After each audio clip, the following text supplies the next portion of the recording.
ரொம்ப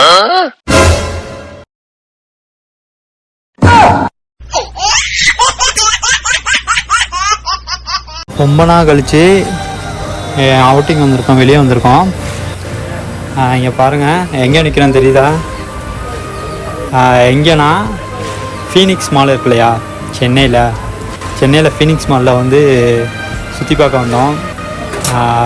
ரொம்ப ஹாப்பியாக இருக்குது. ஒய்ஃப் கூட படம் பார்க்க வந்திருக்கோம், கல்கி படம். ஹலோ தம்பி, மாற்றி அனுப்பிட்டீங்களா? யார் பாருப்பா தம்பி. நான் தான். பார்த்துட்டிங்களா? ஒன்றும் பயப்படாதீங்க சரியா? ஒன்றும் பண்ண மாட்டேன் சரியா? உன்னை மன்னிச்சிட்டேன், பொழைச்சிப்போம். ஹலோ தம்பி, நான் தான்ப்பா. அரே தம்பி, கொஞ்சம் ப்ராப்ளம் மொபைல் வேற